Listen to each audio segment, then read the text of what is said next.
Bon, bonsoir, bonsoir à toutes, à tous. Merci d'être venus ce soir à cette. C'est la première conférence de ce cycle de conférences organisé par les ZADS. Et nous accueillons du coup ce soir Tamaya Sapé-Triomphe, qui nous présente son projet, le musée de proximité, qu'elle a initié en 2020 à Angerville et qu'elle a décliné depuis à Bruxelles et à Caen. Artiste franco-chilienne, multicasquette, illustratrice, scénographe, Tamaya Sapé-Triomphe s'est formée à l'architecture à l'école Paris-Malaquais ainsi qu'à l'Universidad Católica de Chile à Santiago et à l'histoire de l'art à Berlin. Nourrie d'art brut et d'art contemporain, elle impose aujourd'hui son esthétique forte et personnelle sur tous les supports imaginables, avec une prédilection particulière pour les structures en carton, toujours plus grandes et volumineuses. Et je laisse la parole à Tamaya. Merci d'être là ce soir. Merci beaucoup. Merci Simone pour cette invitation. Merci à Clémence aussi, je ne sais pas si elle est dans la salle, mais c'est elle qui a montré mon travail dans le cadre d'un cours il y a quelques mois, je crois. Donc je suis ravie d'être à Saint-Étienne à nouveau. Je suis déjà venue auparavant, puisque ma cousine Clara, qui est par là, était à l'école aussi ici, et que je connais Cédric Libert, directeur de l'école d'architecture. J'aurai l'occasion d'en parler pendant ma présentation, puisque Cédric fait partie du musée de proximité aussi. Alors, comme l'a dit Simone, moi j'ai une formation d'architecte à Paris-Malaquais. J'ai passé mon diplôme en 2020, et depuis, je me consacre à des projets à la fois artistiques et de recherche. Et aujourd'hui, je vais vous présenter mon projet qui s'appelle le musée de proximité, qui a constitué mon projet de diplôme, mon PFE, et que j'ai donc poursuivi par la suite depuis 2020. Pour comprendre un peu, la présentation d'aujourd'hui, je voulais la travailler en plusieurs parties. Je ne sais pas pourquoi ça fait c'est bizarre. Je suis peut-être trop près. Vous m'entendez si je suis là ? Ouais. Pour expliquer un petit peu comment j'en suis venue à travailler sur le thème du musée, et ensuite à me questionner sur les manières de réinventer l'institution muséale. Donc il y a une partie un peu de pré-musée de proximité, et ensuite une partie qui est consacrée vraiment au premier musée de proximité, celui d'Angerville, qui est une sorte de manifeste, qui est manifeste à la fois dans sa forme et dans son contenu. Et ensuite, je passerai plutôt rapidement sur les 2 dernières éditions, qui sont à Bruxelles et à Caen très récemment.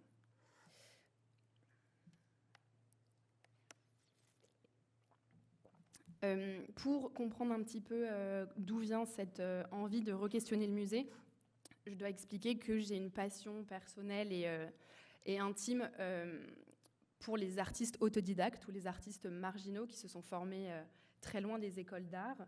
Et j'entretiens notamment des relations amicales avec, par exemple, Vivi Fortin, qui est un artiste, que je considère un artiste, mais qui est un maçon en Vendée, qui fait des statues de Clémenceau ou de Johnny Hallyday en béton armé à taille réelle.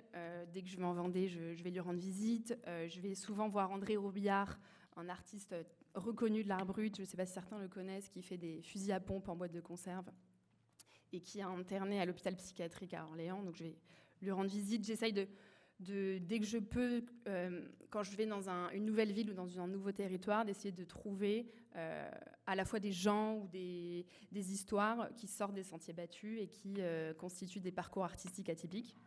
Et notamment, j'ai fait, juste avant le confinement, je faisais des chroniques sur Radio Nova sur l'art brut. On questionnait le terme art brut aussi. Donc j'avais 3-4 minutes à l'antenne pour présenter oralement un travail plastique hors norme. Donc c'était un exercice assez compliqué parce que c'est difficile de décrire une œuvre avec des mots. Et donc une fois la chronique passée, je lui illustrais en dessin animé pour essayer de faire comprendre aux éditeurs ce que je voulais dire par là pendant la chronique. Là, par exemple, c'était une chronique consacrée à Roger Mercier. C'est un monsieur en Bourgogne qui a construit un château immense au bord de l'autoroute. Voilà, donc il y avait une certaine fascination et passion pour les artistes marginaux et autodidactes. Et il y a eu un moment, un passage clé qui s'est joué aux alentours de mon diplôme, donc en 2019, qui m'a connectée à une histoire familiale reliée à l'art brut. Ça se passe du coup en Vendée, le village de ma grand-mère, Soisic. Le cousin de ma grand-mère s'appelait Éric Leblanche et a passé toute sa vie en hôpital psychiatrique. Il a été diagnostiqué schizophrène très rapidement. Et donc, il passait 4 jours par semaine à l'hôpital et 3 jours chez lui. Et donc là, on voit par exemple la façade de sa maison, et la façade partiellement peinte. Et lui vivait complètement cloîtré à l'intérieur. Donc, on n'avait pas du tout accès à l'intérieur de sa maison. Seule la femme de ménage pouvait rentrer. Et en fait, il est décédé en 2016. Et en 2016, on s'est rendu compte de l'ampleur de la situation, c'est-à-dire que sa maison était complètement recouverte de peinture, des murs au plafond, les portes, les sols, donc les éléments qui constituent la maison, mais également les éléments qui constituent l'intérieur de la maison, donc les radiateurs. Voilà, je vous laisse un peu voir quelques images qui ont été prises du coup une fois les portes ouvertes, après le décès d'Éric.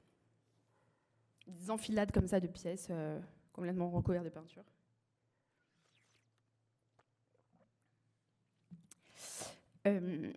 Avec une obsession aussi pour les profils de femmes, notamment. Bref, on s'est rendu compte de l'ampleur de la situation une fois Éric décédé. Et donc Éric, qui n'était plus là pour décider de ce qu'allait se passer avec cette maison. Et à l'époque, j'ai fait un petit dessin animé que je vais vous montrer qui résume un peu mon état d'esprit face à un tel cas d'étude en tant qu'architecte.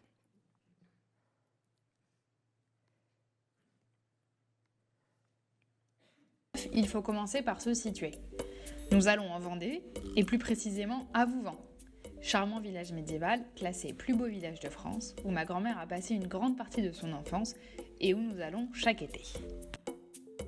Au 47 rue Gadebourse se trouve la maison d'Éric Leblanche, le cousin de ma grand-mère. Diagnostiqué schizophrène à l'âge de 13 ans, Éric a passé 4 jours par semaine durant toute sa vie en hôpital psychiatrique. Les 3 jours restants, il est passé enfermé dans sa maison, qu'il a entièrement recouverte de peinture. La maison qu'il a héritée de sa mère se compose de 2 étages. Éric recouvre les murs de fresques, qu'il recouvre ensuite de peinture, qu'il recouvre ensuite de fresques.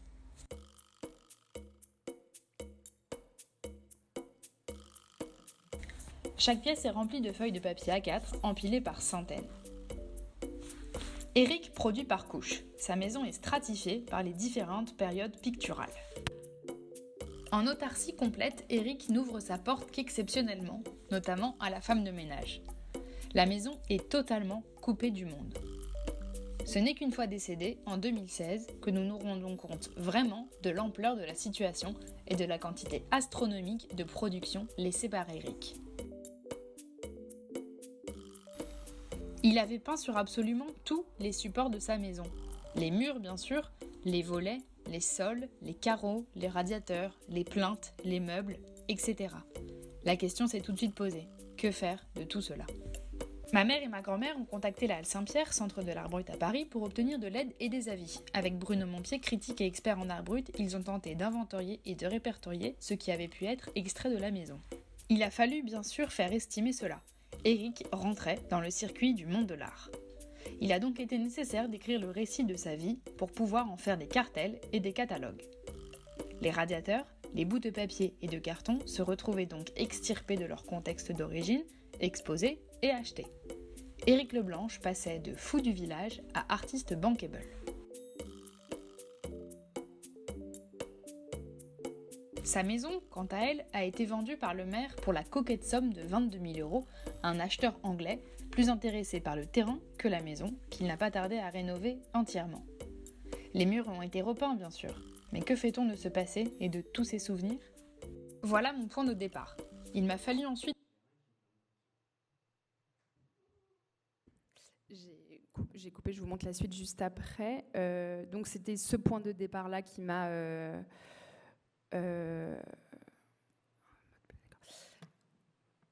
inspirée pour la suite, et j'ai commencé à me documenter notamment sur ce que voulait dire une maison en tant que récipient de l'âme, comme on était face à un phénomène comme ça. Je me suis pas mal intéressée à Bachelard et la poétique de l'espace, par exemple. Et j'ai commencé à me documenter sur différents types de maisons qui avaient été transformées en musées, comment gérer un tel passé, un tel héritage. Là, en plus, il y avait la question du nombre d'œuvres d'art, d'œuvres à archiver et à conserver. Enfin, ça a été un gros sujet pour moi et un assez passionnant point de départ pour le musée de proximité. Et j'ai commencé à essayer de théoriser de plus en plus mon approche du musée et à aiguiser. Enfin, je partais un peu du postulat que les musées n'étaient pas des lieux adéquats pour recevoir une œuvre telle que celle d'Éric, par exemple, ou que ouvrir la maison d'Éric et la transformer en musée, c'était une sorte de trahison aussi pour lui. Je partais un peu avec cet a priori-là, mais j'arrivais pas à aller au-delà de cet argument-là. Du coup, j'ai commencé à vouloir consolider un argumentaire, donc en plongeant dans pas mal de lectures. Et quand je parlais de ce sujet-là autour de moi, la question revenait assez fréquemment de qu'est-ce que c'est pour toi un musée, et donc essayer de voir et de définir le plus clairement possible un musée. Et donc là, pareil, je vais vous montrer un autre petit dessin animé de 2-3 minutes qui résume assez bien à ce moment-là ce que je pensais être un musée et comment le questionner, et comment le réinventer en quelque sorte, assez modestement. Résumer mes principales problématiques à travers un autre dessin animé. À l'origine, on célèbre la philosophie et la poésie dans le Muséon. Puis, le musée est devenu une institution voulue par les hommes, se transformant au gré des administrations. Le musée transmet, il rend compte de l'histoire, il rend compte à l'histoire. C'est une occupation pour passer le temps, il se remplit les jours de pluie. Le musée est autoritaire, interdit de fumer, interdit de toucher, interdit de manger, interdit de crier, interdit. Le musée est, selon Mérès, une machine à conditionner et à hypnotiser. C'est un des derniers lieux institutionnalisés qui soit à la naissance de l'ennui et du syndrome de Stendhal. Le musée est un refus moderne d'assumer la destruction. Il accumule et expose le passé. C'est la seule institution qui prétend assurer une vie éternelle à une catégorie de choses. Le musée met en scène notre rapport à l'éternité. En cela, il est totalement détaché du réel. Le musée est une uchronie. Le temps cesse de s'y écouler. Détaché du réel, que conserve le musée ? Le musée est un monument abritant des monuments. Il valorise tout ce qui franchit son enceinte. Il transforme la chose en objet, puis en œuvre d'art. Il classe et ordonne. Le musée est un lieu d'interaction entre objets, images et nous. Que faire de ce désordre organisé ? Bonne question. J'ai donc entamé des listes de possibilités, d'hypothèses, de problématiques, d'itérations. Et finalement, ce qui me passionnait le plus restait cette distance totale entre la maison d'Éric et le musée. Le fait que la maison soit restée des années si loin du monde et encore plus loin du monde de l'art. Pourquoi les artistes qui ont l'étiquette brute se sentent-ils exclus du circuit de l'art ? Pourquoi le musée exclut-il tant ? Et si je repensais l'enveloppe du musée ? Qu'il soit de marbre ou de carton, son aura reste intacte. Il transforme tout ce qui franchit son enceinte. Et si plutôt que de faire rentrer l'art brut au musée, on bousculait plutôt le musée et on le poussait à inclure à la fois les spectateurs et les artistes. On le poussait à s'ancrer dans le territoire et la réalité.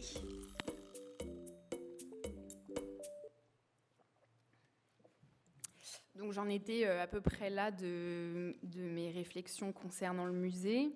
Et en fait, c'est un peu à ce moment-là que je me suis dit que j'en avais marre de passer beaucoup de temps à lire ou à écrire ou à faire comme je le dis, des listes d'itérations, beaucoup de débats avec à l'époque mes profs à Malaquais, et rien de concret en fait. Et j'avais l'impression, enfin aussi pareil, une intuition que pour ce genre de projet, il fallait que j'expérimente quelque chose à échelle 1, sur le territoire, pour de vrai, et après on en parlerait. En fait, j'avais l'impression qu'on prenait le problème à l'envers si on commençait par débattre et ensuite par faire des hypothèses de ce qui aurait pu se passer si on avait fait quelque chose. Et en fait, ça s'est plutôt bien enchaîné puisqu'il y a eu le confinement. Et j'ai eu la chance d'être confinée à Méréville, dans la maison de mon arrière-grand-père, donc à la campagne. On est à 1 heure de Paris. Et donc confinée là-bas, je commence à me dire que c'est le moment où jamais de construire quelque chose pour de vrai, de profiter de cette distance que j'ai avec l'école qui est assez inédite, et il faut que je vois ça comme une belle opportunité de faire quelque chose dans mon coin.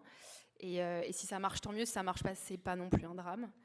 Et j'ai commencé à regarder autour de moi. Donc, Méréville, c'est une toute petite commune au sud d'Étampes, qui est ravagée par la désertification du centre. Enfin, le centre-ville est complètement désertifié. Et il y a une quantité folle de vitrines vides. Donc, en fait, avec l'attestation qui permet de se déplacer, je commence à prendre la voiture et à aller voir tout simplement dans toutes les communes aux alentours et à faire une espèce d'inventaire de toutes les vitrines vides qui sont à disposition, en 2020, et à me passionner par le phénomène en me rendant compte que j'ai peut-être là un bon point de départ aussi. Un livre qui a marqué aussi un tournant que je vous recommande, c'est « Comment la France a tué ses villes » d'Olivier Rasmont. Et Saint-Étienne est un cas d'étude dans tout le livre. Donc c'est pour ça que ça me fait aussi très plaisir et que c'est très cohérent pour moi d'être là aujourd'hui et de vous présenter ce projet. Puisque rien qu'à Angerville, j'avais collecté une vingtaine de vitrines vides, et en me baladant dans le centre-ville de Saint-Étienne, il y a de quoi faire aussi. Donc je trouvais que là, il y avait un cas d'étude intéressant, et j'ai tout de suite commencé à considérer la vitrine vide comme un objet politique hyper fort. Et j'étais entre la sensation que j'avais envie de faire quelque chose autour du musée et du trop-plein d'objets, et la vitrine vide. Donc là, j'avais un peu 2 objets qu'il fallait ensuite faire correspondre. Mais en soi, j'avais du trop-plein et du trop-vide. Et assez rapidement, je me suis dit qu'il fallait que je trouve une vitrine et que je fasse quelque chose sur le territoire. Et en fait, j'avais vraiment envie de concret. Et donc vraiment, je suis partie avec le maître laser, à faire des relevés de les vitrines pour essayer de comprendre les échelles, les dimensions des vitres, des portes, les différentes typologies, faire des maquettes, sans savoir vers où j'allais encore à ce stade. Et en fait, rapidement, je m'approche d'Angerville, qui est une toute petite commune à côté de Méréville. Et là, il y a vraiment que des vitrines vides dans le centre-ville. Et j'en trouve une qui me plaît particulièrement, que j'ai refait en maquette là, et qui est à vendre, qui a l'air vachement abandonnée. Il y a le numéro de l'agence immobilière, mais la façade est en mauvais état. Et je contacte l'agent immobilier qui, en fait, est assez content de voir quelqu'un débarquer après des mois de confinement, donc plutôt réceptif, et m'écoute et me propose assez rapidement de me passer les clés, me prêter les clés, sans vraiment comprendre ce que je vais faire, puisque à ce stade-là, je ne savais pas encore vraiment ce que j'allais faire dedans. Donc, ça se concrétise assez rapidement. Là, vous voyez, il y a vraiment... En fait, c'était fermé. C'était un salon de coiffure qui était fermé depuis 25 ans. Donc, il y a 25 ans de courrier, de prospectus de l'Intermarché dans l'entrée. Donc, c'est en super mauvais état, mais ça me va très bien parce que comme ça, je n'ai pas à trop m'embêter à faire attention à ce que je fais. Mais vous allez voir par la suite qu'en fait, ça a été beaucoup plus compliqué que prévu avec l'agent immobilier. Bref. Donc, j'ai les clés et pour moi, je considère que déjà, c'est un grand pas. Et maintenant, il faut voir comment je fais quelque chose, qu'est-ce que je veux faire. Et donc, je commence à revenir un peu à ce système de liste, de possibilités, de rêves, parce que je me dis que je vais faire le musée d'art moderne d'Angerville.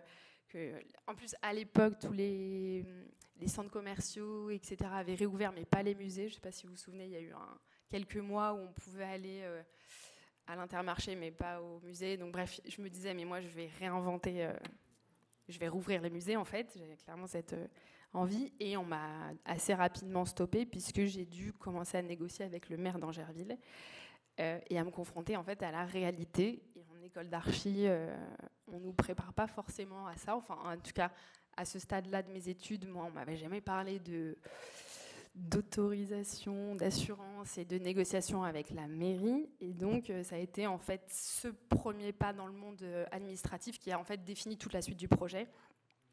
Puisque là, j'ai mis juste un mail extrait de la discussion, mais en gros, il faudra faire un dossier d'urbanisme AT-CERFA 13824, comprenant un dossier d'accessibilité, un dossier sécurité, délai 4 mois. Donc on est en mai, et mon diplôme, c'est dans 2 mois. Donc déjà, j'ai pas du tout le temps d'attendre. Et la discussion est assez abrupte. Et en fait, donc Angerville, c'est une petite commune. Je m'étais aussi dit que je pouvais peut-être négocier avec le maire, etc. Pas du tout, il ne m'a pas reçu, il n'a pas eu le temps de me recevoir. Donc j'avais beaucoup de mails hyper froids comme ça. Mais ok, c'était le jeu. Et en fait, j'ai commencé aussi à me passionner par ces négociations administratives. Et je me suis rendu compte que c'était ça qui allait en fait être le programme du musée, qui allait définir le musée. J'avais fait des BD aussi sur en fait les discussions un peu ubuesques entre la secrétaire de la mairie qui en fait, mais ils se renvoient tous à balle, personne va se lancer dans un projet comme ça, parce que si ça tombe sur quelqu'un, c'est de la faute de qui ? S'il y a un banc qui est sorti devant le musée et qu'il y a un aveugle qui se prend les pieds dedans, c'est la faute de qui ? Enfin, bref, je vous passe les détails, mais à ce moment-là, ça m'a occupé une partie de mon temps, parce que je trouvais assez fascinant de bloquer toute volonté de projet à ce niveau-là, et qu'en fait la seule solution c'était de faire absolument rien, ni dedans ni derrière, ni devant, enfin il y avait rien à faire. Et donc en fait j'ai eu une conversation téléphonique qui s'est terminée par « vous pouvez rien faire devant et vous pouvez accueillir personne dedans, mais sinon vous pouvez ouvrir votre musée ». Et ça a été un peu le point de départ, parce que je trouvais incroyable qu'on puisse en arriver à ce stade-là. Et je me suis dit, je vais absolument appliquer ça et je vais absolument respecter ce que m'a dit la secrétaire du maire. Et donc, tout va se jouer à l'intérieur, mais il n'y aura absolument personne dans le musée. Et donc, je me suis remis dans la conception et la transformation de l'espace, après, en fonction de toutes ces contraintes. Et donc, en termes de porosité avec la rue, donc j'avais cette façade et j'avais 3 ouvertures, 2 fenêtres et une porte. Et du coup, je me suis dit, tout se joue là-dedans, sur ces 3 ouvertures. À moi de trouver la manière de déjouer la contrainte, quoi, et d'être inventive avec ça.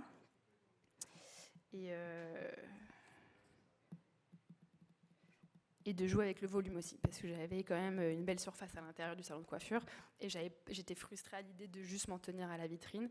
Du coup, je me suis dit, mais je vais prendre tout le volume intérieur et faire en sorte que le spectateur, depuis la rue, depuis l'espace public, puisse quand même pénétrer dans le musée sans enfreindre la règle ultime de la mairie qui est « vous ne pouvez pas rentrer dedans ». J'avais à peu près l'idée de à quoi ça allait ressembler à l'intérieur. Et ensuite, il a fallu que je me décide sur quel matériau j'allais employer. Le carton, c'est un matériau que j'utilise quasiment tout le temps. Et là, c'était hyper en adéquation avec le projet, puisque je ne devais pas du tout toucher les murs du salon de coiffure. Donc faire un projet flexible, temporaire, qui allait rien abîmer, qui pouvait être démonté en cas de panique de quelqu'un. Ce qui en fait a eu lieu à un moment, et ça rassurait tout le monde que ce soit en carton et en tasseau un peu pas très solide, parce que s'il fallait tout démonter dans l'après-midi, c'était faisable en gros, quoi. Et en plus le carton à ce moment-là était trouvable à l'Intermarché, donc je trouvais assez le paradoxe assez intéressant que l'Intermarché, qui avait été le facteur de la désertification du centre-ville, me fournisse pour re-remplir la vitrine. Enfin, ouais. Du coup, tous les jours à l'Intermarché, faire le stock de carton et commencer à remplir le musée. Donc le chantier, ça ressemblait à peu près à ça. Donc c'était vraiment du carton, des tasseaux récupérés dans la benne d'à côté, des portes que j'avais récupérées aussi, qui avaient été jetées. Enfin bref, un chantier empirique, c'est-à-dire que je vais vous montrer, j'ai fait des petites 3D après, mais je les ai faites après en fait, parce que sur le moment, je ne savais pas du tout comment on allait faire. Il y a mon père qui m'a aidée, j'ai des potes qui sont passés aussi. On était vraiment sur une équipe empirique, et on était vraiment sur un chantier qui se dessinait chaque jour de plus périlleusement, mais ça commençait à ressembler à quelque chose. Donc voilà, on ajustait les dispositifs d'exposition avec 3 planches de carton en plus, mais c'est vraiment l'esthétique que j'aime, et ça correspondait exactement à ce que j'avais en tête quand je pensais à un musée un musée différent ou un musée expérimental. Donc voilà, que des ajustements, des essais. Et ensuite, voilà, j'ai quand même dû répondre à certains protocoles de l'école d'archi, donc avec des 3D, des plans, mais qui venaient a posteriori. Mais tant qu'il y a ça, c'est OK, il faut juste remplir certains codes. Et donc pour vous expliquer le fonctionnement du musée de proximité, en gros, ça c'est le hall d'accueil. Donc moi j'étais là toute la journée. Il y a une vitrine de gauche qui est en fait l'exposition temporaire. Donc en fait, vous allez voir après, il y a un petit œillet qui est tracé dans du blanc de Meudon. Donc là, tous les jours, il y a une œuvre qui est exposée ici, donc à 5 mètres de profondeur, enfin de distance, qui est visible à travers l'œillet. En fait, j'avais fabriqué une espèce de grande loupe avec l'aide d'un miroir ici, là, un miroir rond, qui donnait une espèce d'effet d'optique. Donc en fait, le spectateur qui était là avait l'impression d'être très près de l'œuvre qui était en fait à 5 mètres. Et donc une fois par jour, il y avait une œuvre qui était exposée ici. Une fois l'œuvre exposée, elle rejoignait la collection permanente, qui était donc cet escalier, qui, le jour de l'ouverture du musée, était vide, et le jour de la fermeture du musée, du coup, était rempli. Donc tous les jours, il y avait un turnover d'œuvres. Je vais expliquer aussi un petit peu pourquoi. En tout cas, voilà, le musée, c'était ces 3 espaces, quatre espaces. Et du coup, moi qui difficilement me déplace dedans pour aller mettre l'œuvre du jour, la mettre sur l'escalier de la collection permanente. Voilà, il n'y a que moi qui ai accès à cet espace-là. Et ça rassure tout le monde. Ensuite, une fois le musée à peu près mis en place, il y a toute la partie communication autour du projet et communication dans le territoire et dans le quartier, puisqu'en fait moi je suis une Parisienne qui débarque en plein confinement, donc les gens ne me connaissent pas, me voient construire des trucs depuis 2 semaines, donc passe par curiosité. En plus le salon de coiffure était fermé depuis 25 ans, donc les voisins sont très curieux de voir le salon de coiffure enfin réouvert, et viennent donc interrompre le chantier, mais moi j'adore à ce moment-là qu'on vienne justement par curiosité me poser des questions. Donc je commence un peu à présenter le projet, et à travers ce système de petites annonces qui est de l'ordre de l'esthétique de la brocante ou du cirque arrive en ville, donc des feuilles fluo, une typo très aguicheuse et les informations un peu petites, donc voilà, une petite annonce qui se veut attractive. Et donc j'en colle partout. Au moment de coller les petites annonces, je parle au boucher, à la boulangère, au café, etc. pour que petit à petit le bouche à oreille se fasse, en me disant mais c'est sûr que dès le lendemain, il faut que je fasse gaffe, je vais avoir trop de coups de fil. J'étais hyper enjouée à ce moment-là, et en fait assez rapidement je me rends compte que personne n'appelle et que les gens qui passent pensent que c'est une blague ou prennent pas du tout le projet au sérieux. Alors que moi, j'étais très sérieuse sur la dimension sérieuse du projet, justement, mais je me rends compte assez rapidement que ça ne marche pas comme je voulais, et que je suis l'ovni qui débarque dans le village, et que la greffe, là, ne se fait pas forcément très facilement. Pour autant, je ne fais que rabâcher que c'est ouvert à tous et à tout, que tout le monde peut présenter ce qu'il veut, etc. Puisque il me faut en fait des œuvres pour mon musée, sinon je ne peux pas vraiment ouvrir, ou sinon j'allais ouvrir, mais à vide, quoi. Et donc voilà, je fais ce travail un petit peu sur le quotidien, sur le territoire, pour essayer de parler du projet. Il y a le journal local qui s'intéresse au projet, ça commence un tout petit peu à prendre. Et il y a quelques personnages clés qui lancent un peu le truc, notamment Thierry Maussin, qui est un sculpteur. Il a une carte de visite, comme vous pouvez le voir, juste à côté de Angerville, qui lui, assez rapidement, vient à peu près tous les jours me poser des questions pour bien s'assurer qu'il a compris le projet et qu'il peut bien participer. Et donc lui, assez rapidement, en fait, me connecte avec d'autres artistes sur le territoire qui commencent à se prendre au jeu et à venir voir ce qui se passe avant l'ouverture. J'ai un moment aussi fait appel à des artistes qui ont été des sortes de références pour moi sur ce projet, qu'en fait, quand je voyais que je n'arrivais pas à récolter des œuvres, je me suis dit, mais peut-être que c'est trop vide. Donc, si je montrais quelques œuvres, ça pourrait peut-être donner envie à des gens d'en montrer. Donc, j'ai contacté Thomas Hirschhorn, par exemple, ou Patrick Bouchain, qui, à l'époque, m'avait beaucoup inspiré sur la partie théorique. Et Hirschhorn ou Bouchain répondent tout de suite, oui, bien sûr, quelle dimension. Donc, je reçois des œuvres d'artistes référents pour moi qui donnent une impulsion et en fait, remplissent au moins le vide du début de la vitrine. Et du coup, par exemple, Thierry, quand il vient voir et qu'il voit qu'il y a... Il ne sait pas du tout qui est Patrick Bouchain ou Hirschhorn, mais au moins, il voit qu'il y a un objet et qu'il n'est pas tout seul. Il se dit, OK, là, c'est bon, c'est réel, il y a d'autres gens qui ont confié. Parce qu'il y avait aussi ce doute des voisins et des riverains de est-ce qu'elle ne va pas partir avec nos objets, en fait. Enfin, comment on peut lui faire confiance? Et quand il voit que ça se remplit, ben, en fait, ça se remplit, quoi. C'est un cercle vertueux qui s'enclenche. Et donc le musée ouvre le 24 juin. Donc voilà, moi je suis vraiment à l'accueil du musée. Et les voisins commencent à arriver timidement. Et puis en fait, ça prend plutôt bien. Une curiosité assez distante au début. Et puis en fait, après, les gens commencent vraiment à déposer les œuvres parce que par exemple, il y a le coiffeur à côté qui a déposé quelque chose et qui en parle à quelqu'un. Bref, en fait, ça va super vite. Et le musée se remplit assez rapidement. Par exemple, là, c'était au début, c'était les premières œuvres. Donc, l'escalier en carton est vide. Et petit à petit, ça commence à se remplir. Donc, comme je vous disais, il y a une œuvre par jour qui est présentée. Et donc, il y a un vernissage par jour. Donc, à 19h, je sors un petit peu des bières, un petit peu du vin. Et donc là, ça marche bien, quoi. Les voisins, ils viennent et un vernissage par jour après des mois de confinement, trop bien. Donc, en fait, ça marche plutôt bien. Et c'est trop intéressant parce qu'il y a ce rendez-vous quotidien à 19h. Et il y a la relation quotidienne au musée, c'est-à-dire que les voisins passent... par exemple, vous voyez, j'ai un câble qui sort du musée, je me connecte en fait à Electro Cadeau, le magasin d'électroménager juste à côté. Donc tous les jours, je vais connecter ma bobine. Donc tous les jours, la dame, elle me connecte et elle en profite pour venir voir l'œuvre. Ou le salon de coiffure, comme je vous disais, pareil, tous les jours, cette relation à la vitrine. Et ensuite, le petit vernissage à 19h, donc, qui marque un rendez-vous très sympathique, très cordial entre tout le monde.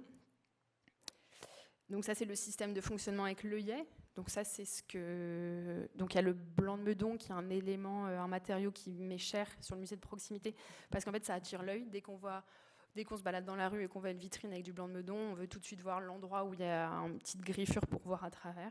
Donc pour moi, c'est une manière d'attirer l'œil. Après, il y a le cartel fluo aussi qui attire. Donc, et les gens voient ce que vous voyez là. Donc un objet plus ou moins lisible, hein, le système n'était pas non plus hyper au point, mais au moins il y a quelque chose à capter, et de toute façon l'objet se retrouvera le lendemain dans l'expo permanente. Voilà pour l'œillet. Et la collection qui se remplit. Je faisais du coup beaucoup de documentation, j'avais un travail quotidien sur l'affiche du jour, l'affiche du lendemain, le flyer avec les œuvres du jour, bref, une sorte de gestion administrative, mais moi qui me passionne, donc ça me va très bien, mais il y a quand même une sorte de protocole sur chaque œuvre et sur chaque manière de communiquer autour de l'œuvre. Toujours avec des feuilles fluo, le même format, la même typo. Et ensuite vient le moment de la fin du musée. En fait, j'ai fixé une date de fin, puisqu'on était en juillet, et j'avais dit qu'on était ouvert jusqu'au 20 juillet. Donc j'avais besoin de tant d'œuvres, je les ai eues, et ensuite le musée fermait ses portes. Donc ça consistait à démonter les cartons et les tasseaux, à les remettre à la benne juste à côté, où là on les avait pris, et à rendre les œuvres. Et donc là, comme le musée, c'est toute une histoire de protocole, à la fois dans le dépôt des œuvres et le retour. Et en fait, j'avais pas mal été inspirée sur ces questions d'assurance que la mairie voulait me présenter comme un problème. Je m'étais dit, mais moi aussi, je vais rentrer dans ce jeu de l'assurance et je vais faire signer des décharges à tout le monde. Dès que quelqu'un veut rentrer à l'intérieur du musée pour voir l'intérieur, c'était possible, mais il fallait faire une décharge d'assurance pareil. Enfin, bref, du coup, j'avais une quantité de bons dans tous les cas de figure qui font complètement partie du projet. Et il a fallu donc remettre en l'état. et remettre les rideaux cassés. Enfin, voilà, il fallait remettre en mauvais état, mais au moins le lieu est resté intact. Et là, pour info, il a été revendu et tout cassé. Il y avait des super beaux lavabos en marbre. Ça a été tout détruit. Mais voilà, en tout cas, l'agence immobilière a été très sympathique autour de ce projet jusqu'au bout. Et je voulais terminer sur cette partie sur Angerville. J'avais interviewé Thierry, donc le sculpteur dont je vous parlais, qui avait ses cartes de visite. Qu'est-ce que vous avez pensé du musée de proximité ? Alors, convivial. Il y a le côté, déjà le côté accueil, parce que bon, c'est vrai que moi j'étais pas là souvent. Mais votre contact et le contact de votre ami, et non, c'est intéressant. Et mais j'aimerais que vous fassiez ça en plus grand. Mais parce que vous avez déjà fait une démarche importante, c'est trouver les artistes, arriver à expliquer le règlement, parce que organiser un salon d'art, on croit que c'est facile, mais ça ne l'est pas du tout. Et Thierry me fait une bonne transition sur la suite quand il dit qu'il voudrait voir ça en plus grand. En fait, c'est ce qui s'est passé de manière assez logique. Donc, je passe mon diplôme avec ça. Mes profs viennent sur place à Angerville voir le musée de proximité. Et le jury a lieu en septembre. Donc, le jury n'est pas venu, mais on leur a raconté, en fait. Et c'est ça que je voulais qu'il se passe, c'était que on ne parle pas de musée théoriquement, mais on parle d'une expérience de musée différente. Et du coup, il y avait à la fois ceux qui étaient venus à Angerville, qui étaient là pour en parler, s'il y avait besoin d'en parler. Mais en fait, on s'appuyait sur du concret, quoi. Et il y avait une manière de construire, une manière d'ouvrir un lieu sur lequel on pouvait débattre et dire au moins on aime ou on n'aime pas, ou aller plus loin. Mais il y avait quelque chose qui s'était passé. Et c'était ça que je voulais vraiment faire en tant qu'étudiante d'école d'architecture. Et une fois que j'avais fait ça, je pouvais vraiment déployer le projet à plus grande échelle. Et c'est ce qui s'est passé grâce à Cédric Libert, qui est ici dans la salle, que j'ai rencontré à Malaquais, qui à l'époque était prof à Malaquais, et qui en fait entend parler du musée de proximité. Et rapidement, un ping-pong se passe entre nous. Cédric me dit, je travaille au CIVA, c'est le musée de l'architecture à Bruxelles en ce moment. Cédric était curateur là-bas et me dit ça serait bien qu'on fasse quelque chose. On passe quand même quelques semaines. Moi, je comprenais pas encore trop comment je pouvais réinventer quelque chose autour du musée de proximité. J'avais l'impression que j'avais déjà fait ce que j'avais à faire et je voyais pas trop comment inventer une phase 2, mais on en discute beaucoup. Cédric me montre les archives du CIVA. Il y avait peut-être à un moment l'idée de travailler sur ces archives-là, les archives du musée. Et puis en fait, de fil en aiguille, on se dit mais non, mais en fait il faut faire un musée dans le musée. Ça serait hyper intéressant de confronter une institution comme le CIVA, hyper carré, hyper classique, je dirais, finalement pas si classique, puisque hyper audacieuse de m'inviter à ce moment-là, mais de confronter une institution à un tel projet où en fait le curateur n'est pas du tout un curateur, le curateur ne maîtrise rien. Et en fait, il y a une part de hasard que le musée n'aime pas. En fait, le musée aime contrôler et gérer parfaitement ses collections. Donc, comment on fait pour sortir le musée de sa zone de confort ? Donc, Cédric me propose de réaliser le musée de proximité dans le cadre d'une expo qui s'appelait Institution Building, qui était une sorte de grand cadavre exquis. Et il me confie une salle qui s'appelle la salle John Malkovich, qui est la salle compliquée. Parce que tu as une vitre qui donne sur la rue, une ouverture dans le musée. Et Cédric me présente un peu le truc, genre c'est la salle compliquée parce que c'est la salle qui donne sur la rue. Et pour moi, c'était parfait en fait, parce que j'allais enfin pouvoir, j'allais pouvoir travailler justement cette dualité entre espace privé, espace public, entre musée, rue, et tout se jouait à nouveau à travers une vitrine, à travers cette fenêtre-là. Donc on avait l'espace, c'était bon, et on s'est dit ok, on y va. Commence un ping-pong à distance, puisque moi je suis à Paris et le CIVA est à Bruxelles. Donc on me présente la salle, je vais au CIVA visiter, on me présente cette salle qui est là. Et je commence à imaginer comment le musée de proximité peut s'implanter en reprenant en fait ce dispositif spatial que je vous ai expliqué en 3 parties. Je voulais absolument qu'on le retrouve. Du coup, comment on jouait là-dessus. Et donc, je fais un peu des documents comme ça à Cédric et à l'équipe, où j'explique voilà, exposition permanente avec l'escalier, l'œillet qui allait donc se retrouver côté rue, comme à Angerville. Et voilà, un peu une sorte de protocole aussi, puisque j'allais être là pour le lancement du musée, mais j'allais plus être là tous les jours. Et ça aussi, j'avais du mal à imaginer comment le musée de proximité pouvait vivre quotidiennement s'il n'y avait pas quelqu'un pour l'activer. Et en fait, ça tombe bien, parce qu'il y avait une équipe incroyable au CIVA qui a fait vivre le musée tous les jours. Mais bon, il fallait quand même que je puisse bien expliquer tous ces protocoles et surtout faire comprendre l'importance que ça avait pour moi de faire signer toutes ces décharges d'assurance, etc. Je voulais absolument pas qu'on perde en sérieux autour des processus de dépôt, de retrait, d'assurance, etc. Enfin, le fait que je sois pas là ne devait pas du tout alléger le projet, quoi. Donc, on fait un ping-pong. Et je découvre la joie des régisseurs de musées, donc des gens qui savent hyper bien construire et hyper efficaces. Donc l'équipe des scénographes dirigée par Pierre Labergue construit un escalier magnifique, construit un escalier côté rue. Et donc ça a été en gros le seul problème qu'on a rencontré, c'était qu'il fallait du coup une autorisation de la mairie d'Ixelles pour placer un escalier dans la rue.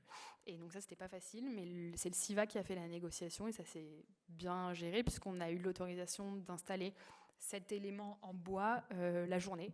Donc la seule contrainte, c'était qu'on puisse le déplacer. Donc l'équipe du CIVA a construit cet escalier que tous les jours on amenait et on remettait le soir. Ça a été le seul aspect administratif, puisqu'après on réglait tout en interne en quelque sorte. Et donc là, vous voyez Marc, qu'on reverra après par la suite. Donc l'équipe du musée qui a joué un gros rôle dans la mise en place des différents dispositifs. Pareil, donc le système des petites annonces. Donc là, il y avait une version on était sur une version bilingue. Et parce qu'en fait, la volonté du CIVA et la volonté du musée de proximité, c'était de vraiment connecter le quartier au musée. Parce qu'en fait, le CIVA, je ne sais pas si certains sont déjà allés, c'est une façade en briques.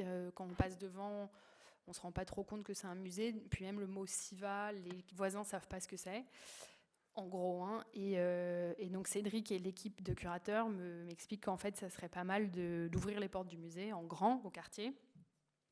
Et que l'idée, c'est vraiment que les gens rentrent, quoi, dans le musée, qui est gratuit, en plus c'est super sympa, il y a des espaces pour se poser, bref, mais en gros il n'y a pas de relation de proximité entre le musée et le voisinage. Et donc peut-être que ce genre de projet comme le musée de proximité peut aider. C'était un peu un pari et une hypothèse de base.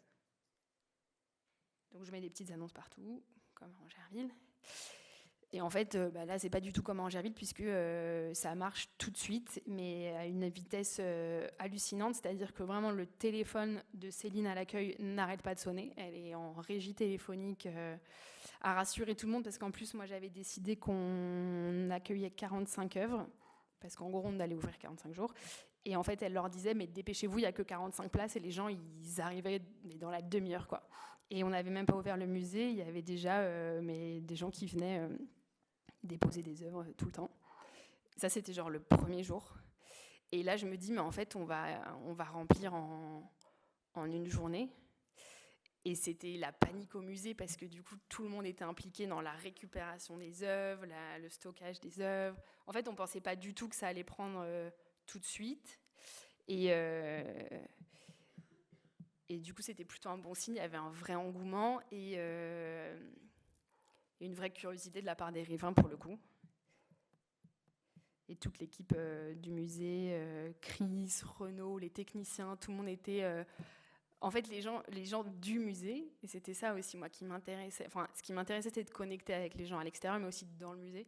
Donc, les techniciens, les agents de sécurité, les gardiens, dès que quelqu'un venait déposer une œuvre, ils arrivaient pour voir l'œuvre et donner leur avis. Enfin, il y avait une espèce d'intérêt général de la part de l'équipe du musée qui était hyper intéressante aussi.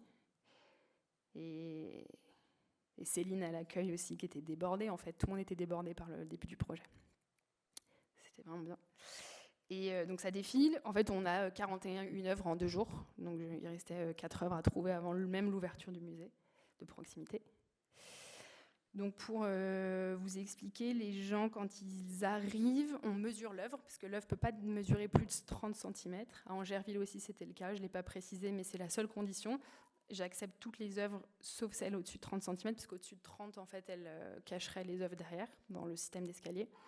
Donc le protocole, c'est on mesure l'œuvre et ensuite on fait signer le bon, les questions classiques, l'auteur, parce qu'on peut aussi déposer une œuvre qui n'est pas de nous, évidemment, ou une œuvre dont on ne connaît pas l'auteur. Là, toutes les possibilités sont envisageables.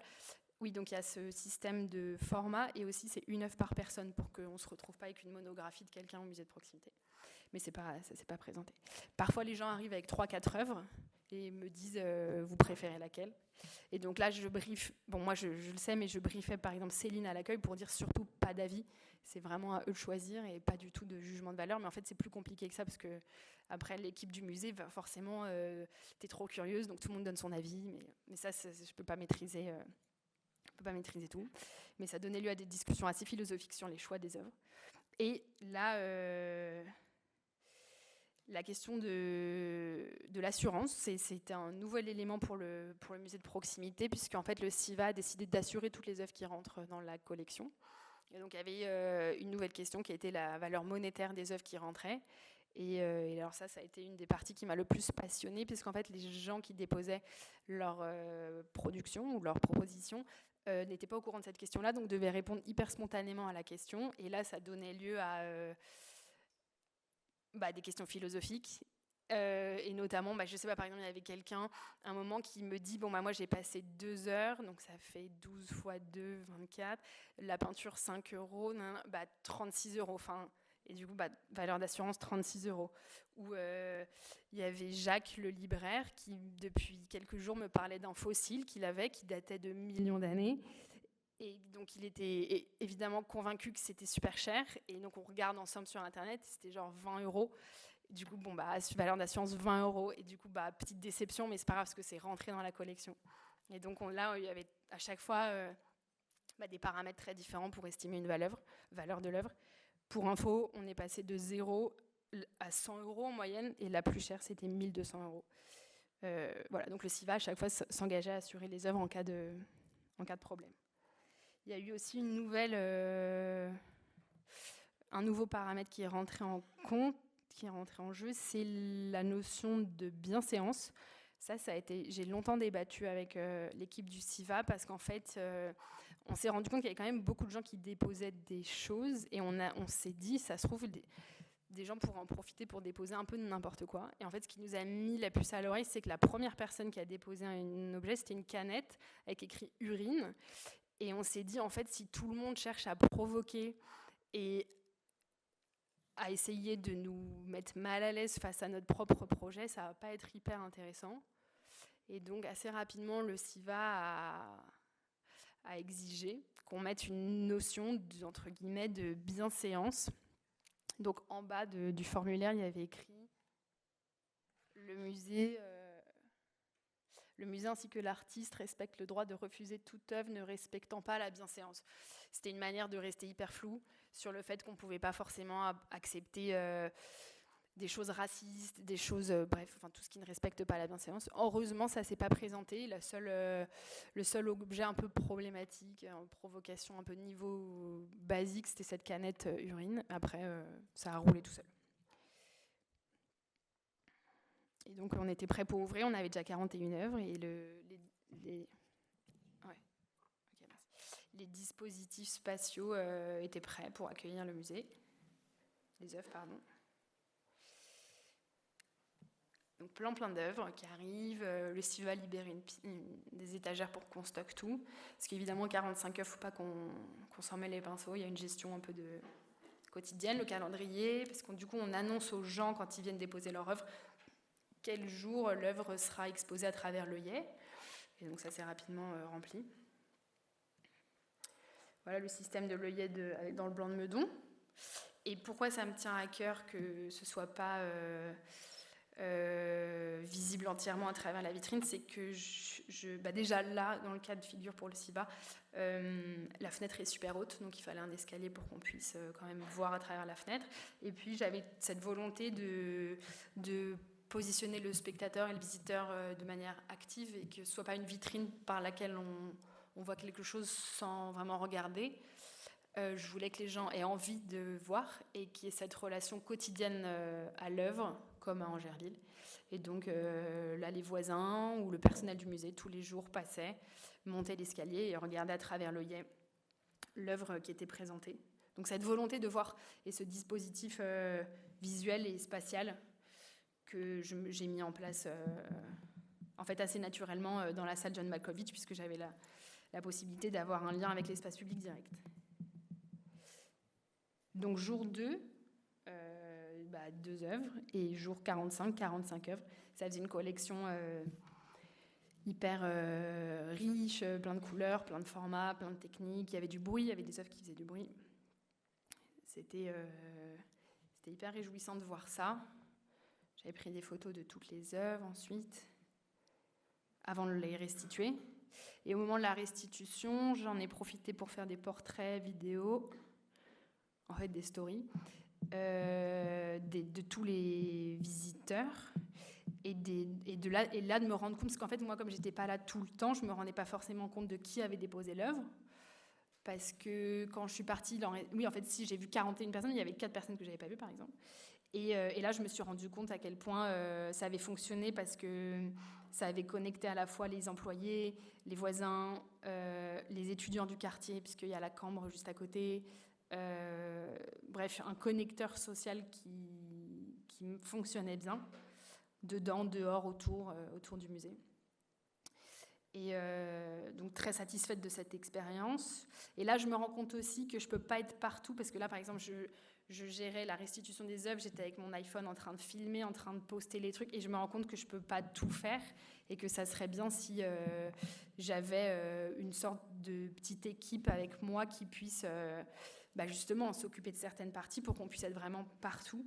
Parce que, je sais pas, les portraits vidéo, moi j'aurais fait 15 minutes, 20 minutes par personne, j'avais trop de questions à poser, mais il y a quand même 45 personnes à faire passer, enfin bref.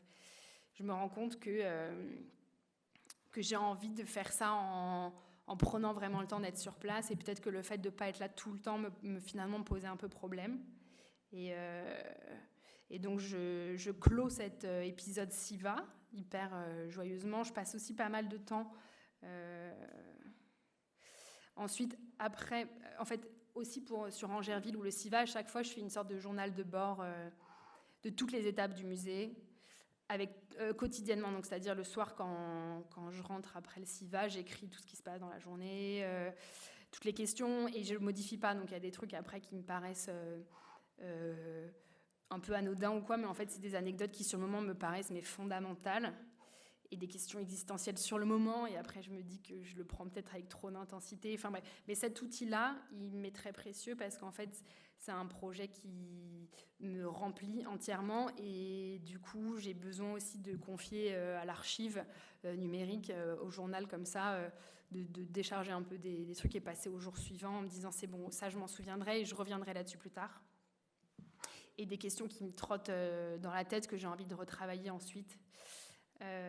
Voilà, et notamment, c'est pour reconnecter aussi un peu au début de la présentation. Je me disais que peut-être qu'il est plus logique avec l'échelle du musée de proximité d'Angerville, mais de me dire, est-ce que si Éric Leblanche, donc le cas d'étude dont je vous parlais au tout début, avait vu la petite annonce dans le café à Vouvant, est-ce qu'il serait venu par curiosité? Est-ce qu'il aurait peut-être déposé quelque chose? Certainement pas, mais au moins j'avais le sentiment que la petite annonce, le biais de la petite annonce dans l'espace public fonctionnait bien comme vecteur de connexion sociale. Et Et du coup, j'en suis à ce stade-là de mes réflexions. Je me dis que j'ai envie de faire aller encore plus loin dans le protocole et évidemment continuer, amplifier le projet. Donc ça, on était en 2021 et l'année suivante, quelques mois après, je reçois un message sur Instagram de Pierre, que je ne connais pas, qui m'écrit et qui est en fait un chargé des publics du FRAC Normandie et qui me propose de faire un musée de proximité dans un EHPAD. Donc voilà, en fait, et ça aussi c'est dans mes journaux de bord, je mets toujours comment le projet arrive, que ce soit un DM Insta ou un vrai courrier. Enfin, j'accorde beaucoup d'importance à la genèse des projets. Et donc celui-là est assez spontané. Et donc Pierre me demande si imaginer un musée de proximité dans un EHPAD, ça m'intéresse. Donc ouais, je suis plutôt partante. Pareil, comme avec Cédric, on fait une sorte de ping-pong pour imaginer une suite au musée de proximité et quelque chose de cohérent qui nous plaît à nous deux. Et donc on remplit des dossiers, des demandes de subventions. Et Pierre du FRAC me propose de faire une résidence de 6 mois au FRAC Normandie. Donc il nous faut de l'argent, etc. Donc on monte des dossiers. Et donc ça, à chaque fois aussi, je l'archive et je lui accorde beaucoup d'importance, tous ces ping-pong administratifs qui structurent le projet, en fait. Je vais à Caen, en Normandie, donc, et je découvre le FRAC Normandie, qui est un lieu magnifique. Et je découvre l'EHPAD Mathilde Normandie, où Pierre me propose de construire le musée de proximité à partir du mois de février. Et donc là, c'est un tout autre chapitre qui s'ouvre, puisque le lieu était très défini. Après, il fallait qu'on se mette d'accord sur où est-ce qu'on allait construire le musée de proximité dans l'EHPAD. Et assez rapidement, j'étais jamais rentrée dans un EHPAD, donc déjà, il y avait une expérience sentimentale. Enfin, c'est lourd, quoi, de rentrer dans un EHPAD et de parler à des personnes très âgées. Et donc, je me rends compte que le projet, là, va prendre une tournure émotionnelle forte. Il faut que je reste focus sur le projet. Enfin, là, en l'occurrence, sur l'étape du projet qui consistait à choisir son emplacement. Et donc, la seule vraie possibilité que j'entrevois, c'est dans le réfectoire, à la cantine, cette double vitre qui donne sur l'espace public. Et parce qu'en fait, comme au CIVA, l'EHPAD, mais bon, peut-être encore plus pour l'EHPAD, ils ont un vrai problème d'ouverture sur le quartier, puisque personne ne va aller dans un EHPAD. Et donc, leur objectif en me faisant venir, c'est un peu de tester ce potentiel de connecteur social et voir si l'EHPAD peut ouvrir ses portes au quartier et aux voisins. Et donc, il me faut des vitres qui donnent sur la rue. Et il y en a 2, donc c'est parfait. Je commence à dessiner l'escalier et à faire pareil un ping-pong avec Jim, qui est le régisseur du FRAC. Et donc là, je voulais, comme au CIVA ou comme à Angerville, que des matériaux de récupération dans les stocks de l'institution. Donc pareil, inventaire de matériaux, des tasseaux, du carton, du bois, des récup, etc. À cette époque, je suis au Chili, donc très très loin. On fait un gros ping-pong de construction. Donc Jim construit tout seul la structure du musée. Et il m'envoie des croquis qui sont trop bien, que j'archive aussi, qui sont visibles dans le journal de bord. Et la résidence à l'EHPAD commence. Donc je dormais à l'EHPAD, j'avais ma chambre à l'EHPAD. Et c'est dans un quartier très excentré de Caen. Donc j'étais vraiment assignée à résidence. Mais ça m'allait très bien parce que j'étais complètement dans le projet à fond. Ce qui avait peut-être manqué au CIVA, là, je le prenais complètement à l'extrême. J'étais toute la journée dans le musée, et jour et nuit dans le musée de proximité. Et donc, on me présente assez rapidement le groupe de résidents avec lequel je vais travailler. Ils sont une dizaine. Et c'est un public... En fait, dans le groupe, c'était un peu mon groupe de travail. Donc, quand je disais j'avais besoin d'une équipe, j'avais mon équipe qui était constituée d'une dizaine de résidents. Il y avait une aveugle, un sourd, ils ont des problèmes de mémoire. Donc j'avais une équipe assez compliquée à motiver, mais c'était un beau défi. Donc j'ai présenté le projet. Alors j'ai fait un PowerPoint comme là je suis en train de le faire. Et ils ont tout de suite été hyper sceptiques. C'est-à-dire qu'ils m'ont dit mais non, mais ça va jamais marcher. Nous, on n'est pas des artistes, on n'a pas d'œuvre d'art, on ne va pas fabriquer des trucs. Bref, ça n'a pas pris tout de suite. Puis en fait, j'étais partie pour que ça marche, donc il fallait que ça marche, quoi. Et j'allais prendre le temps nécessaire pour que ça marche. Et j'ai tout de suite mis en place le système des petites annonces. Le numéro, c'est le numéro de l'accueil de l'EHPAD. Sur la petite annonce, il n'y a pas écrit en énorme EHPAD, justement pour que les gens voient l'annonce et ensuite voient les détails. Et là, on en a collé un peu partout dans le quartier de la Guérinière. Donc c'est le quartier de l'EHPAD, c'est un quartier dit sensible à Caen. Et l'idée, c'était vraiment d'inviter tous les riverains à participer. Et en fait, le projet a commencé à prendre en allant chambre par chambre dans l'EHPAD pour parler du projet à tous les résidents. Donc là, il y avait vraiment un travail de dialogue en plus, ils étaient contents de pouvoir parler à quelqu'un. Donc parfois des grands dialogues. Mais ça a donné lieu à des conversations philosophiques hyper intéressantes, justement, sur leur rapport à l'art et sur leur rapport au musée. Il faut savoir que c'est un EHPAD qui est public, donc qui est notamment destiné à des gens issus de la classe ouvrière ou de revenus très modestes, donc qui se sentent de prime abord complètement éloignés du monde de l'art. Enfin, pour eux, l'art, c'est pas du tout une préoccupation, et ça ne l'a pas été tout au long de leur vie. Donc ça a été surtout des négociations en fait au début pour déjà les intéresser au projet. Puis ceux qui étaient vraiment réticents, j'insiste pas plus. Hein. Mais en fait, le fait qu'ils aient peu d'objets chez eux n'était pas un problème, parce qu'ils avaient aussi la possibilité d'en parler à leur famille. Donc il y avait des membres des familles qui apportaient des choses, etc. Donc en fait, assez rapidement, ça s'est enclenché.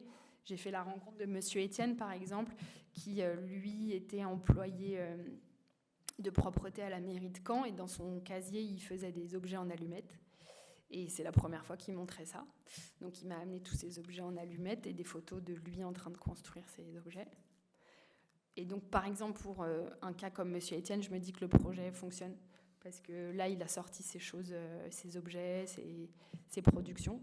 Et il les a montrés. Par exemple, le monsieur en rouleau de sopalin, il ne l'avait pas sorti. Donc, Monsieur Étienne, carrément, il y avait trop d'œuvres à montrer. Il fallait qu'il en choisisse une. En parallèle, la construction se fait dans les réserves du FRAC, la construction du dispositif scénographique. Et l'installation se fait donc dans la cantine. Donc là, vous pouvez voir les résidents. On a bougé 2 tables et ils continuaient de manger là-bas. Il y avait juste cette énorme boîte qui débarquait en plein milieu de leur cantine. Mais ils avaient été prévenus et c'était plutôt OK. Et là, pareil, engouement, ça part lentement, en chaise roulante, les gens débarquent, déposent des œuvres, ou réservent un créneau, ça dépend. Il y avait des gens qui n'avaient pas encore l'œuvre parce qu'elle allait être apportée par un membre de la famille plus tard. Et il y a des enfants qui arrivent, des voisins qui passent. En fait, avant même l'ouverture du musée, pareil, il y a déjà un engouement. Plus petit qu'Aussiva, parce qu'il faut savoir qu'on est quand même dans un quartier assez éloigné. Déjà, il faut venir à l'EHPAD, quoi, en gros. Mais ça fonctionne. Et il y a des étudiants des Beaux-Arts de Caen aussi qui viennent, et ça réjouit les résidents. Et en fait, il y a assez rapidement une haie d'accueil qui se forme. Donc il y a des résidents qui en fait captent, parce qu'en fait il y a pas mal de résidents qui n'ont pas forcément des visites tous les jours, mais ils captent que là il va y avoir de l'animation dans l'EHPAD, et donc il y a une sorte de haie d'accueil qui se forme de 4-5 résidents qui en fait accueillent les étudiants et en profitent pour boire le café avec. Enfin, ça crée du lien complètement inédit. Et les étudiants, ils sont trop polis, donc ils n'osent pas dire qu'ils sont pressés, donc ils se retrouvent à boire le café avec Monsieur Picot. Enfin, excellent. Ça fonctionne, c'est parfait. Tout le monde est bousculé, en fait. Le musée est prêt. Donc, en fait, ça donne ce genre de scène un peu surréaliste du couple qui déjeune à côté du musée. J'ai 3 semaines de résidence qui sont prévues, donc je reviens et là, moi je vis ma meilleure vie à l'EHPAD. Il n'y a pas de réseau, téléphone, il n'y a pas de Wi-Fi, donc je suis en immersion dans l'EHPAD et j'apprends à vivre au rythme de l'EHPAD, c'est-à-dire que les résidents sont réveillés de 8h à 17h, après ça se couche, donc moi je me couche aussi et en fait on déjeune à 11h, on dîne à 18h, enfin il y a un tout autre rythme qui me plaît bien, donc je suis vraiment en immersion totale. Et la collection se remplit, ça roule. Catherine, l'animatrice de l'EHPAD, gère hyper bien le truc. Donc ça, c'est la vitre de l'extérieur que vous pouvez voir. Vous allez voir ensuite la vitre avec le blanc de Meudon, donc pareil, le même système. Donc ça, c'est l'ouverture côté espace public, côté rue, avec l'œuvre du jour exposée, pareil. Et du coup, ça fait une animation pour les résidents qui viennent tous les jours voir l'œuvre exposée et voir la collection s'agrandir. Et les gens du quartier viennent aussi. Enfin, en gros, ça fait des choses à voir tous les jours.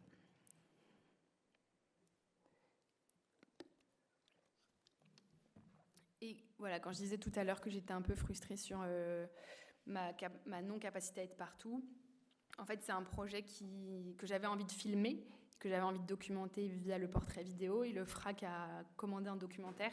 Et donc Stéphanie Brault, que vous voyez là, qui est assise, m'a suivie pendant tout le projet, donc pendant les 6 mois de résidence, et avec elle, on a fait des portraits de tous les résidents, des participants, de tout le monde. Et donc ça a été passionnant parce qu'on a eu le temps de prendre 5-10 minutes par personne pour discuter pourquoi, comment, quelle relation au musée, quelle relation à l'œuvre d'art, etc. Donc ça, c'était hyper précieux pour moi.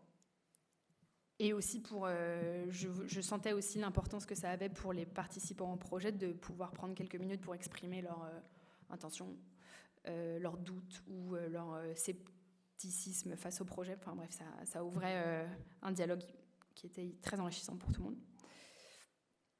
Dernière semaine de résidence, donc ça c'était la fin de la collection, donc la collection était remplie. Il y a eu, je ne sais plus combien, peut-être, il y a eu beaucoup, ouais, il y a eu une 60aine d'œuvres, 70 œuvres, et donc ça donne pareil une collection complètement folle, format, couleur, technique, tout est hyper varié, un foisonnement. Je découvre aussi, j'avais confié à Monsieur Picot, un des résidents, un appareil photo jetable. Et du coup, je lui avais demandé de prendre des photos tous les jours quand j'étais pas là. Je découvre le reportage. J'avais oublié de lui dire qu'il fallait peut-être décaler son doigt, mais en tout cas, ça donne des photos qui sont touchantes et qui reflètent exactement l'état d'esprit émotionnel dans lequel j'étais à chaque fois que j'allais là-bas.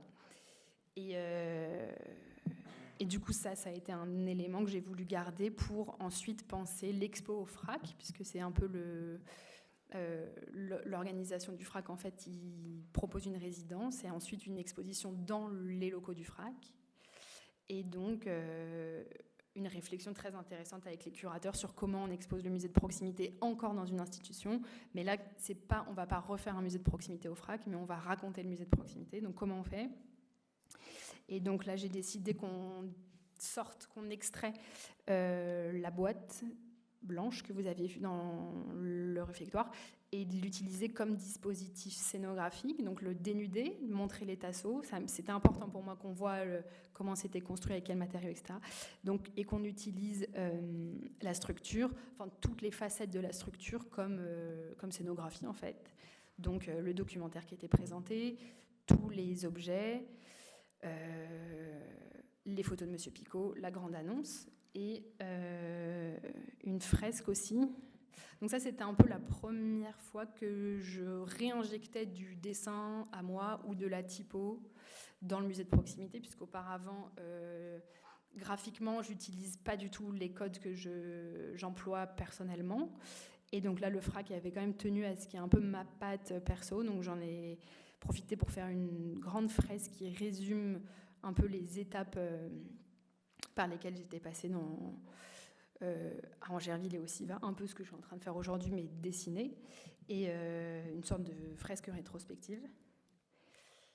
Et donc, il y avait toutes les œuvres, et les résidents sont venus au FRAC, donc c'était la première fois qu'ils allaient au FRAC, et ils sont venus visiter, pas au vernissage, parce qu'il y avait beaucoup de monde, et ça peut être stressant pour eux, mais il y a eu une séance spéciale qui a été organisée pour eux. Ils ont découvert le documentaire, etc. Donc ça, cette expo s'est terminée là, il y a un mois.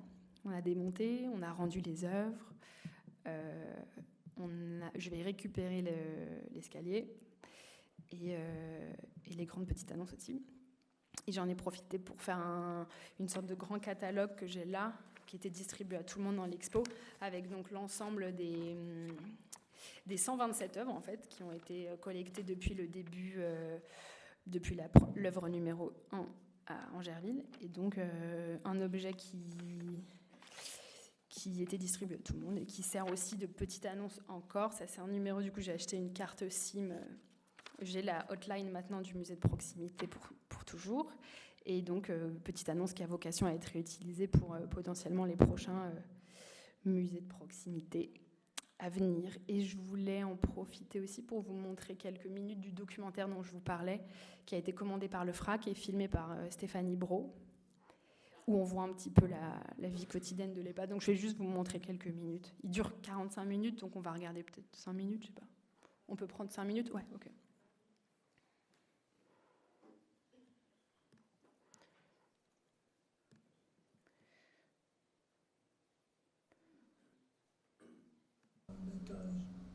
Et on a fait le premier étage avec les 2 chiens à la cime. C'est mon père et moi qui les avons fait. Ils l'avons construit. Je m'appelle Étienne Jean-Pierre. Je suis né le 22 avril 52 à Falaise. Et j'ai 70 ans. Est-ce que vous pouvez nous parler de l'œuvre que vous avez présentée au musée de proximité ? L'œuvre que je vous présente, c'est que c'est venu comme ça dans les catalogues. Je regardais dans les catalogues les mannequins, les dessins, et puis quand j'ai vu la suite de ça, j'ai dit pourquoi eux sont capables de faire ça et moi je ne suis pas capable. Alors c'est là-dessus, ça m'a encouragé. J'ai pris du carton, j'ai travaillé avec un petit manche en bois, et j'ai produit ça. Et les habillements, j'ai découpé ça dans un journal, dans les catalogues. Ça reproduit les personnes. Et la petite chasse, j'ai pris des bâtons de café. J'en ai 5, 10, 15, 20, 50 dessus. 50.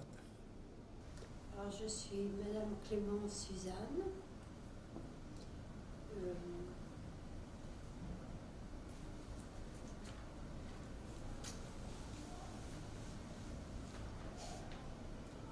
Je suis en EHPAD parce que j'ai fait un infarctus. Donc je suis plus capable d'être seule chez moi.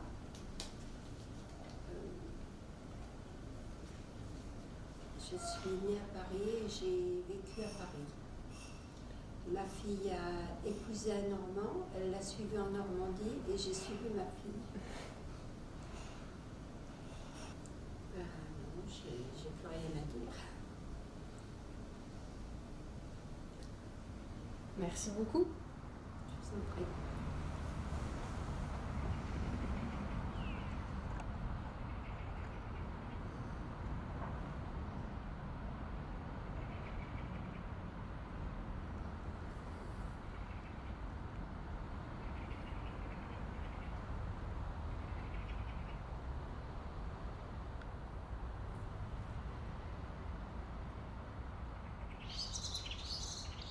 Est-ce que vous pouvez nous parler un petit peu de l'œuvre ? C'est la Belle Demoiselle qui est... non, sinon... Non, je suis très seul. Est-ce que vous connaissez l'auteur de l'œuvre ?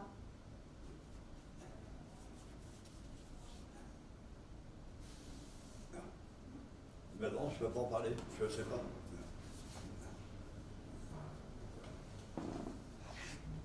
Et cette œuvre, elle était dans votre chambre ? Oui. Elle était où dans votre chambre ? Elle était sur un meuble. Est-ce que vous voulez nous parler un petit peu de votre rapport au musée en général ? Est-ce que vous êtes déjà allé dans un musée ? Oui, ouais. Vous nous racontez un petit peu ? Pour voir de la découverte.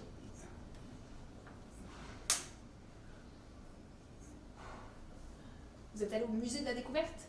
Ouais. À Paris ? Non. Où ça ? Dans la région, là. Ah, d'accord. Et vous voulez nous en parler un petit peu de cette visite? Non, je me souviens plus. Ah d'accord.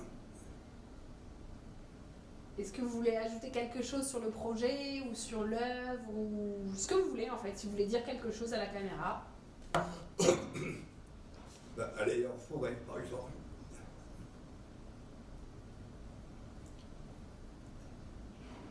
Vous voudriez aller en forêt? Oui, ouais.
J'ai dû les réparer un petit peu. J'ai mis de la colle. Ah, il avait perdu son bras. Vous avez apporté l'appareil photo? Oui. Ah, peut-être qu'on peut en parler un petit peu comme ça. Oui.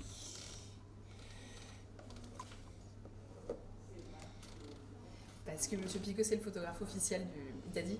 Non. Non, je suis à ma chargée de Tamaya de prendre des photos. Super. À l'appareil jetable. Jetable. Alors à chaque pause, je prends une photo. Super.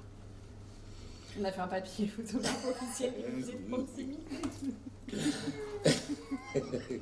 C'est bien comme ça, moi quand je suis pas là, je sais que je peux compter sur vous pour voir la collection qui s'agrandit tous les jours. Vous pouvez compter sur moi. Ah ouais, trop bien. Je vous en apporterai un autre parce que je crois qu'il n'y a que 27 photos, donc j'en achèterai un deuxième. Je vous demanderai autre chose après. Ah bah dites-moi. Est-ce que ça serait, si vous êtes sur Paris, oui, je voudrais trouver parce que j'avais un livre sur les épingles à linge. D'accord. Et quand j'en suis déménagé, je ne sais pas où que je l'ai mis, je l'ai perdu. Dans le déménagement, je l'ai perdu. Alors si des fois, vous pouvez trouver sur les épingles à linge. Un livre sur les épingles à linge? Sur les épingles à linge. Peut-être il y en a sur Paris. Ouais, je peux m'enseigner.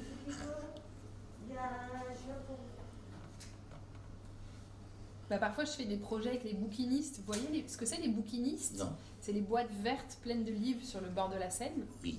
Je vais aller leur demander s'ils n'ont pas un livre sur les épingles à linge. Eux, ils sauront me dire où est-ce que je peux trouver. Qu'est-ce que vous voulez me dire? Non, pas. Pour info, j'ai trouvé le livre par la suite. Voilà, merci beaucoup.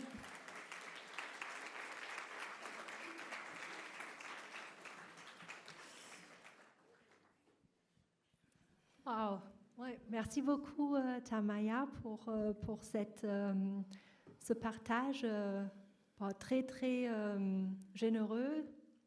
Je tiens en fait quelque chose que j'ai pas dit tout à l'heure et que je tiens quand même à dire, c'est que on a invité Tamaya ce soir dans le cadre de la mention design public. Une nouvelle mention où on se pose encore beaucoup de questions. Comment définir en fait cette notion du design public et là j'ai envie en fait quelque chose qu'on tente aussi actuellement, c'est d'appréhender cette notion publique, mention publique en fait à travers des projets. Et je suis vraiment ravie que tu as partagé ce projet avec nous. Parce que là aussi, en fait, et comme tu as dit tout à l'heure, Tu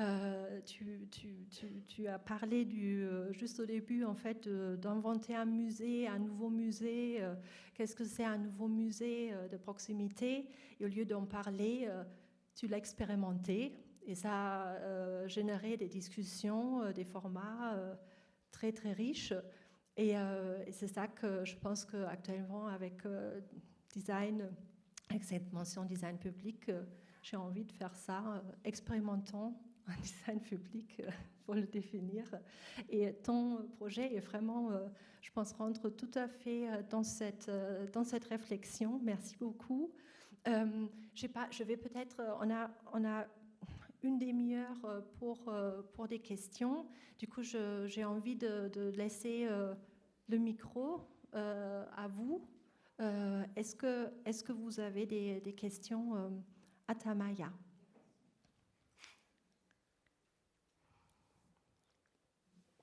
Oui, merci.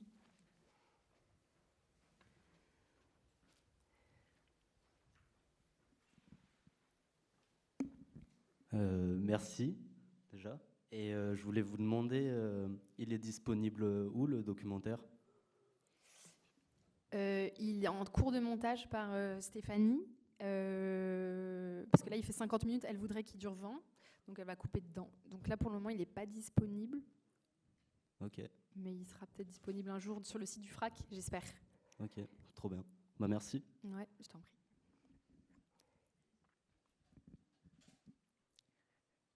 Qui a envie une remarque ou...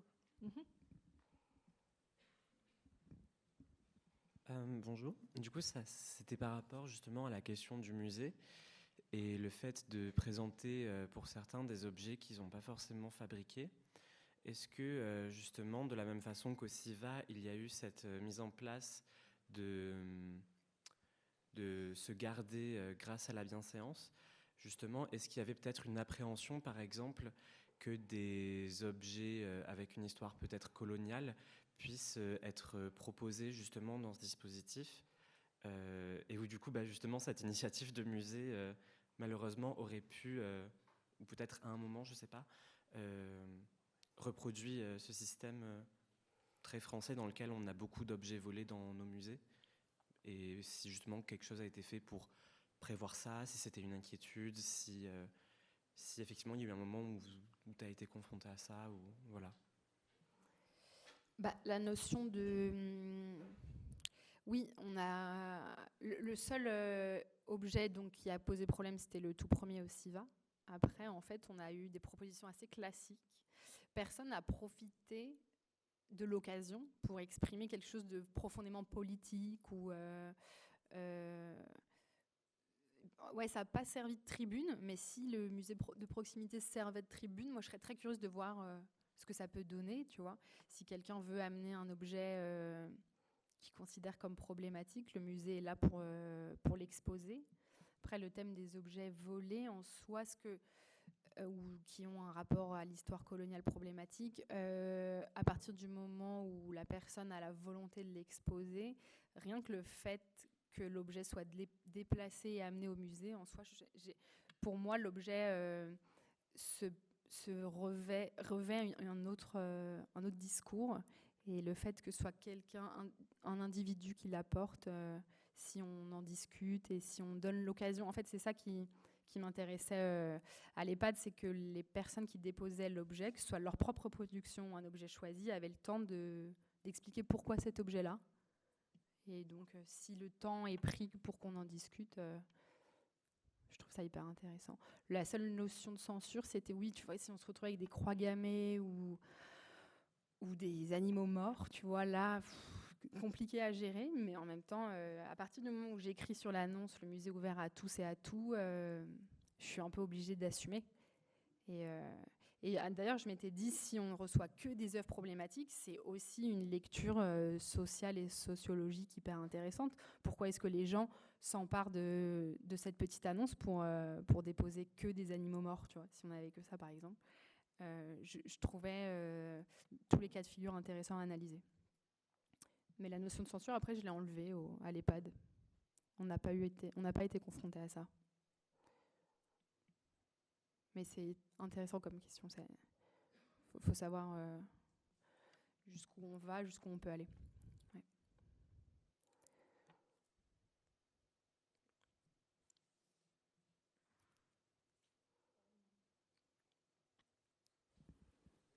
Encore une remarque, une question, je ne sais pas, peut-être vous voulez partager.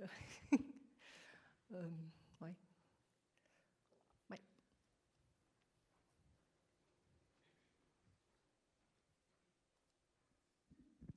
Bonjour.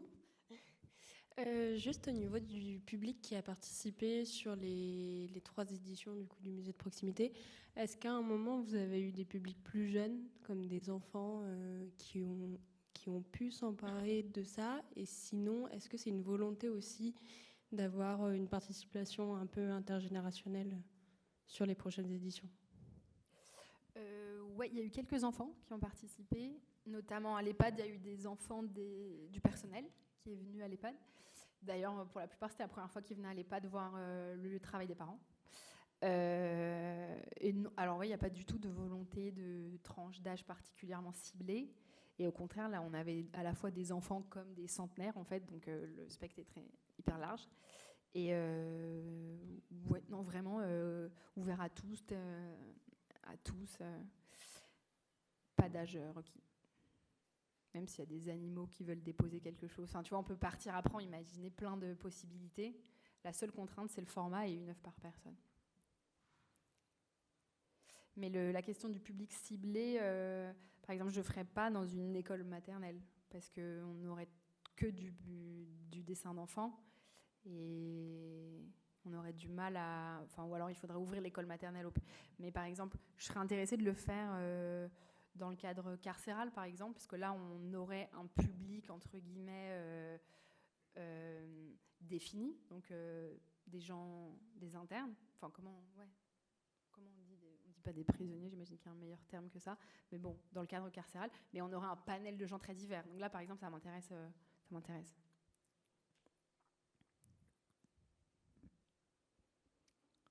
Encore quelqu'un?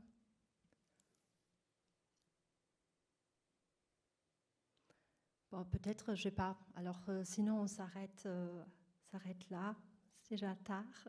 De toute façon, super intéressant ce dispositif musée de proximité, justement en tant que format dispositif qui se veut connecteur avec un quartier. Et c'est aussi intéressant de voir cette dernière déclinaison où il y avait un travail justement que tu as habité vraiment ce musée.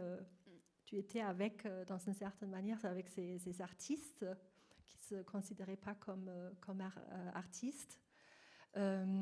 Aussi, il y a plein de choses qui sont intéressantes, justement la vitrine, comme ce média entre l'intérieur, extérieur, privé, public, et aussi tous ces formats que tu utilises dans le cadre de ce projet. Ça va des petites animations BD qui expliquent quelque chose, qui vulgarise en fait quelque chose, jusqu'au dispositif, le protocole, carnet de bord, qui documente justement en fait tout ce processus souvent caché dans la mise en place d'un projet. Bon, juste comme petit mot, remarque de fin, je sais pas. Si personne d'autre veut dire encore quelque chose, je dirais on s'arrête là. On est encore là quelques minutes si vous voulez discuter avec Tamaya. Bon, voilà. Merci beaucoup Tamaya. Voilà, merci à vous d'être venus.